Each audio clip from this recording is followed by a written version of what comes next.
आओ दोस्तों, आज हम सुनते हैं बड़े मजेदार कहानी डॉक्टर को भगवान का दर्जा। डॉक्टर को भगवान का दर्जा यूं ही नहीं दिया जाता। इस पृथ्वी पर एक वही है जो इंसान को मौत के मुंह से बचाकर उसको जीवन दान देता है। यही और बात है कि आज के समय में डॉक्टरी पेशा सिर्फ रुपये कमाने का धंधा बन गया है, व्यवसाय बन गया है। लोग लाखों करोड़ों रुपए खर्च करके डॉक्टर बनते हैं और फिर डॉक्टर बनकर महंगी फीस रखते हैं। खुद के मेडिकल स्टोर खोलकर जल्द से जल्द अमीर बनने की चाहत रखते हैं। उन्हें गरीबों की कोई चिंता नहीं होती, उन्हें सिर्फ रुपयों की चिंता होती है। उसकी बला से कोई जिए या मरे, उन्हें फर्क नहीं पड़ता। ज्यादातर डॉक्टरों ने इंसानियत का गला घोंट दिया है। ऐसे डॉक्टरों में विपरीत शहर में एक डॉक्टर और भी थे। उनको सब डॉक्टर खान कहकर पुकारते थे। डॉक्टर खान गरीबों के सच्चे हमदर्द और अल्लाह के नेक बंदे थे। एमबीबीएस करने के बाद डॉक्टर खान ने किराए पर एक कमरा लेकर उसमें अपना क्लिनिक खोला था। उन्होंने मरीजों को देखने की अपनी फीस निःशुल्क रखी थी, ताकि कोई भी मरीज रुपयों के अभाव में अपना इलाज कराने से वंचित न रहे। वे मरीजों से सिर्फ दवा के रुपये लेते थे। उनका कोई मेडिकल स्टोर न था। दवा वे खुद देते थे। उनकी दवा बहुत सस्ती होती थी। मरीज को बेहद मामूली रकम खर्च करने पर आराम हो जाता था। वह स्वस्थ हो जाते थे। बावजूद इसके उनके पास ऐसे मरीज ज्यादा आते थे, जिनके पास दवा खरीदने तक के रुपये नहीं होते थे। दयालु प्रकृति के डॉक्टर खान इन मरीजों का इलाज फ्री में करते थे। बदले में गरीब मरीज उनको ढेरों दुआएं देकर चला जाता था। डॉक्टर खान ने रुपये से ज्यादा लोगों की दुआएं कमाई। डॉक्टर खान ने कभी रुपये कमाने की ना सोची। वे पहले की तरह किराए के मकान में अपनी मरीजों की सेवा करते रहे। उनका जीवन गरीब मरीजों को समर्पित था, जबकि उनके साथ वाले डॉक्टरों ने अपना खुद का आलीशान घर, आलीशान क्लिनिक बना लिया था और क्लिनिक से अटैच खुद का क्लिनिक खोल लिया था। जब भी वे डॉक्टर खान से टकराते तो उनकी मजाक उड़ाते हुए कहते, खान साहब, अब भी समय है, आपके बच्चे जवान हो रहे हैं, उनके लिए तो कुछ सोचो। मुसीबत में रुपया ही तो काम आता है। आप जैसे काबिल डॉक्टरों को इस तरह किराए के मकान में क्लिनिक चलाते हुए देखकर खुद दुख होता है। हमारे साथ आ जाओ, हमारे साथ काम करो, हम तुम्हें अच्छी मोटी रकम देंगे। उनकी बातें सुनकर डॉक्टर खान मुस्कुराकर कहते, अल्लाह के करम से 2 वक्त की रोटी का जुगाड़ आसानी से हो जाता है। मेरे लिए यही पर्याप्त है। मैं अपने मरीजों में खुश हूँ। लाखों करोड़ों की दुआएं के आगे कागज के टुकड़े, नोटों की कोई वैल्यू नहीं है। जहां तक अपने बच्चों की बात है, मुझे खुशी है कि मेरे बच्चे किसी गलत संगत ऐब में नहीं हैं और अच्छे से अपनी पढ़ाई कर रहे हैं। मेरे बच्चों को भी मेरी तरह ज्यादा रुपयों की चाह नहीं है। वैसे भी मरने के बाद ऊपर कुछ साथ नहीं जाता। मैं वह दौलत इकट्ठा कर रहा हूँ जो जीते जी यहाँ और मरने के बाद ऊपर काम आती है। व्यवसायी डॉक्टर उनकी 2 टूक बातें सुनकर उनका मजाक उड़ाते, उनको पागल कहते और चले जाते। इस तरह 30 साल बीत गए। डॉक्टर साहब की उम्र अब 60 वर्ष के लगभग हो गई थी। डॉक्टर खान के क्लिनिक के पास ही राम कुंवर एडवोकेट रहते थे। कई दिनों से उनकी तबीयत नासाज चल रही थी। पूरे शरीर में दर्द, बुखार के लक्षण महसूस हो रहे थे। जब भी वकील साहब को तकलीफ होती तो वे डॉक्टर खान के पास जाना पसंद करते। उनकी दवा से उन्हें जल्द ही राहत मिल जाती थी। आज भी दिक्कत महसूस करने पर वे डॉक्टर साहब के पास पहुंचे। डॉक्टर खान हंसमुख स्वभाव के व्यक्ति थे। राम कुंवर को वे अपने बेटे की तरह ही प्यार करते थे। लेकिन उस दिन डॉक्टर खान का चेहरा उतरा हुआ था। वे देखने से ही बहुत तकलीफ में लग रहे थे। राम कुंवर ने डॉक्टर साहब की ऐसी हालत पहले कभी नहीं देखी। डॉक्टर साहब, आज आपका चेहरा उतरा हुआ लग रहा है। आप मुझे बहुत परेशान से दिख रहे हो। सब ठीक तो है? वकील साहब ने डॉक्टर खान से सवाल किया। बस राम कुंवर जी का इतना कहना ही था कि डॉक्टर साहब फूट फूट कर रोने लगे। राम कुंवर ने उनको चुप कराने की, शांत करने की कोशिश की, तो वे राम कुंवर के गले लग गए और काफी देर तक गले लगाकर रोते रहे। जब उनका मन कुछ हल्का हुआ तो उन्होंने कहा, बेटा राम कुंवर, मैं पिछले 3 दिन से बहुत परेशान हूँ। खुद को असहाय और कमजोर महसूस कर रहा हूँ। कोई रास्ता, कोई राह नजर नहीं आ रही है। मैं क्या करूं? दुखी मन से डॉक्टर साहब बोले। क्या हुआ? मुझे शुरुआत से बताओ, शायद मैं आपकी कुछ मदद कर सकूं। वकील साहब बोले, बेटा, तुझे तो पता ही है कि मेरा इकलौता बेटा जुनेद विदेश अमेरिका में नौकरी करता है। अभी साल भर पहले ही उसकी शादी शमीम एडवोकेट की बेटी शबनम में से हुई थी। हाँ, मुझे अच्छी तरह से याद है। मैं जुनेद की शादी में शरीक हुआ था। वकील साहब बोले, बेटा, शमीम एडवोकेट की लड़की शबनम अपने पिता की तरह बहुत तेज तर्रार है। उसने मेरे बेटे का जीना हराम कर रखा है। बिना गाली गलौज के वह बात नहीं करती। बोलने में अमर्यादित भाषा, अपशब्दों का प्रयोग करती है।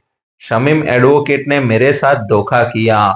जब शमीम को मेरे बेटे का पता चला कि मेरा बेटा काबिल है, अच्छी पोस्ट पर है और विदेश में नौकरी करता है, तो उसने सोचा कि डॉक्टर खान जैसे सीधे सच्चे आदमी को अपनी बातों में फंसाकर अपनी बेटी शबनम का निकाह करवा देता हूँ। उससे मुझे अच्छा दान दहेज देने और स्वयं का क्लिनिक खुलवाने का वादा करके मेरे रिश्तेदारों से दबाव बनाकर अपनी बेटी का निकाह मेरे बेटे से करवा लिया। दहेज के नाम पर उसने एक पैसा नहीं दिया, अपना कोई वायदा न निभाया। मैं भी पागल था जो उसके बहकावे में आ गया। मेरी बुद्धि भ्रष्ट हो गई थी। उस समय सोचने समझने की शक्ति खत्म हो गई थी। मुझे यही लगा कि वकील साहब एक अच्छे इंसान हैं, लेकिन वे और उनकी बेटी ऐसी निकलेगी, ये कतई उम्मीद न थी। शमीम ने अपनी बेटी शबनम को बेटे जुनैद और पूरे परिवार को काबू में करने और कहना न मानने पर फंसाने की धमकी दे रखी थी। एक बात और, शमीम ने हमसे अपनी बेटी की मानसिक बीमारी छुपाई। इस अजीब तरह की मानसिक बीमारी में व्यक्ति बात करते करते अचानक गाली गलौज पर उतर आता है, हिंसक बन जाता है, उसको दौरे पड़ने लगते हैं। हमने शबनम का काफी इलाज करवाया, लेकिन कोई फायदा नहीं हुआ। इस समय शबनम बेटे जुनैद के साथ पिछले 3 महीने से अमेरिका में ही है। वही उसका इलाज चल रहा है। आगे बताते हुए डॉक्टर साहब ने कहा, बेटा, अमेरिका में 2 दिन पहले शबनम ने मेरे बेटे पर हिंसा करने और उसको जान से मारने के झूठे आरोप लगवाकर जेल में बंद करवा दिया है। वहाँ का कानून हमारे यहाँ के कानून से बिल्कुल अलग है। अमेरिका में तुरंत कार्यवाही हो जाती है, फिर वकील के माध्यम से अपनी बात रखी जाती है।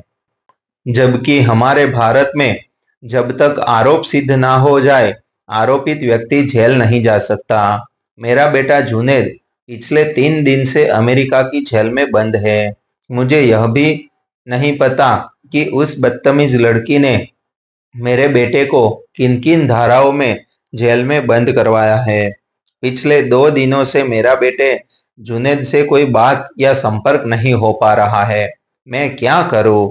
मेरे पास इतने रुपये भी नहीं हैं कि मैं अमेरिका जा सकूं, अपने बेटे की खैर खबर ले सकूं, वहां वकील करके मेरे बेटे को जेल से छुड़वा सकूं। खुद को मैं असहाय और लाचार महसूस कर रहा हूं। परिवार में सबकी रातों की नींद, भूख प्यास सब उड़ गई है। इतने बुरे दिनों की कभी कल्पना नहीं की थी। अपने बेटे के लिए मैं कुछ भी कर नहीं पा रहा हूँ। आज लगता है कि काश मैंने भी सेवा के साथ कुछ रुपये कमाए होते। इस तरह मैं खुद को असहाय महसूस तो कर नहीं सकता। यह कहकर डॉक्टर खान फिर से भावुक हो गए और उनकी आंखों से अश्रुधारा बहने लगी। आप परेशान मत होइए, खुद को ठीक कीजिए। समस्या का कोई ना कोई हल जरूर निकलेगा। आप जैसे भले इंसान के साथ ईश्वर इतना बुरा सलूक नहीं कर सकते। आपने हमेशा दीन दुखियों की मदद की।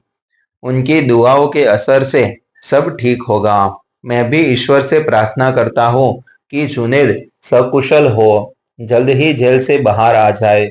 राम कुंवर ने डॉक्टर साहब को सांत्वना देकर चुप कराते हुए कहा। इसके साथ ही राम कुंवर ने अमेरिका में रह रहे अपने एक परिचित से जुनैद के बारे में जानकारी लेने की और जुनैद की स्थिति का पता लगाने का प्रयास किया। तभी डॉक्टर खान के पास अमेरिका से कॉल आई। कॉल पर उनका बेटा जुनैद था। उसने फोन पर बताया कि उसके सहकर्मियों ने उसकी जमानत देकर उसकी जेल से बाहर निकलने की मदद की है। अब वह शबनम द्वारा मुकदमे की शिकायतों का निस्तारण करके हमेशा हमेशा के लिए अपने देश भारत वापस लौट आएगा और अपने देश में नौकरी करेगा। बेटे जुनैद से बात करने के बाद डॉक्टर खान के चेहरे पर उदासियों के बादल छट गए। उन्होंने अल्लाह का शुक्रिया अदा किया और साथ ही साथ राम कुंवर का भी धन्यवाद अदा किया। अब उनके चेहरे पर बेटे की खैरियत पाकर सकूं के भाव नजर आ रहे थे। इस घटना के 6 माह बाद अचानक एक दिन राम कुंवर को पता चला कि डॉक्टर खान नहीं रहे। उनका हार्ट अटैक की वजह से इंतकाल हो गया। आसपास के लोगों ने बताया कि डॉक्टर खान काफी समय से बहुत परेशान चल रहे थे। अपने क्लिनिक पर भी कम ही बैठते थे।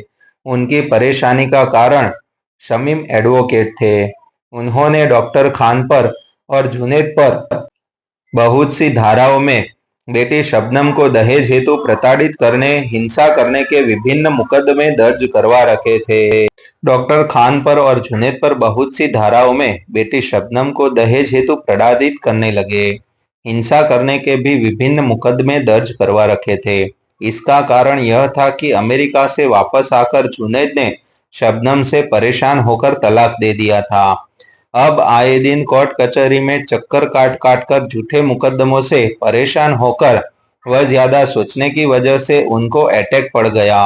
शहर ने एक अच्छे डॉक्टर व अल्लाह के नेक बंदे को खो दिया। जिस डॉक्टर ने इंसानियत की मिसाल पेश करते हुए सदा दिन दुखियों की सेवा की, अपना जीवन उनको समर्पित कर दिया, उसके साथ ही ईश्वर ने इतना गंदा मजाक किया। ऐसा क्यों होता है कि झूठे बेईमान मक्कार लोगों की कहीं सुनवाई नहीं होती, उनको सजा नहीं मिलती, उनको कोई कुछ भी कहता, यहाँ तक कि ईश्वर भी उन्हें उनको कर्मों की सजा देने से डरते हैं। जबकि सारी दिक्कतें, सारी कठिनाइयाँ, सारी परीक्षाएं सिर्फ अच्छे लोगों के हिस्से में आती हैं। ईश्वर को भी अपने बंदे पर बिल्कुल भी तरस नहीं आता। डॉक्टर खान का उदाहरण भी इससे अछूता नहीं है। और ऐसे न्यू जीवन उपयोगी वीडियो देखने के लिए हमारे चैनल आप सब्सक्राइब कर लीजिए, जो आपके जीवन में कुछ नया करने के लिए हमारा चैनल आपको अवश्य प्रेरित करता रहेगा।